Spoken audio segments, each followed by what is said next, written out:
இந்த நாடு விடுதலை பெற்ற பின் சில மாநிலங்கள் வறுமை ஒழிப்பிற்கு முன்னுரிமை கொடுத்தன. வேறு சில மாநிலங்களோ தொழில் வளர்ச்சிக்கு முக்கியத்துவம் கொடுத்தன. ஆனால் தமிழ்நாடு மட்டுமே வறுமை ஒழிப்பு, கல்வி, சுகாதாரம், கட்டமைப்பு வசதிகள், தொழில் வளர்ச்சி என பன்முக வளர்ச்சியை இலக்காக கொண்டு முன்னேற தொடங்கி வெற்றியும் கண்டது. அனைவருக்கும் அடிப்படை கல்வி என்பதை நீண்டகால இலக்காக கொண்டு நாடு நகர்ந்து கொண்டிருந்த காலகட்டத்தில் கிராமங்கள் தோறும் கல்விக்கூடங்களை உருவாக்கியது நாம். மழலை குழந்தைகளுக்கான மதிய உணவு திட்டம், சத்துணவு திட்டம், காலை உணவு திட்டம் என்று தமிழ்நாடு அறிமுகப்படுத்திய மக்கள் நலத்திட்டங்களை பார்த்து இந்திய திருநாடு மட்டுமல்ல, உலக நாடுகளே வியந்து பாராட்டி கொண்டுள்ளன. பெருந்தொழிற்சாலைகளின் தேவைக்கென மின் உற்பத்தியை பெருக்கிக் கொண்டிருந்த காலகட்டத்தில் கடைக்கோடி குக்கிராமங்களும் மின்வசதி பெற்றிட வேண்டும் என சிந்தித்தவர்கள் நாம்.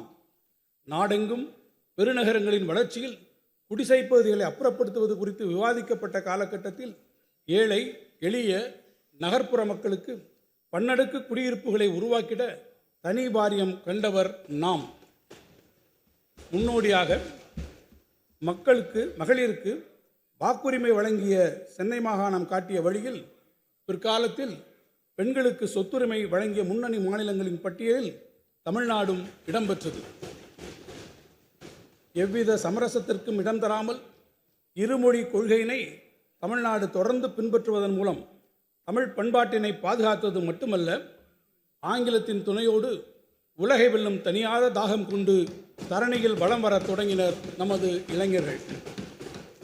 பிரபல பிரெஞ்சு பொருளாதார பேராசிரியர் தாமஸ் பிக்கெட்டி அவர்கள், inequality is a choice but we can choose a different path என்று குறிப்பிட்டதைப் போல கடந்த ஒரு நூற்றாண்டு காலமாக தமிழ்நாடு தேர்ந்தெடுத்த பாதை தனித்துவமிக்கது.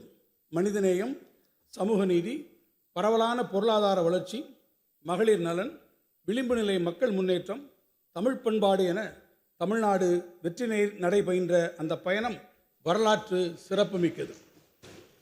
இந்த நூற்றாண்டு பயணம் வெற்றிகரமானது என நாம் பெருமிதம் கொள்வது எதிர்காலத்தில் தடைகளை தாண்டி வளர்ச்சியை நோக்கி மேலும் எழுச்சியுடன் செல்ல வேண்டிய தேவையினை குறிக்கிறது.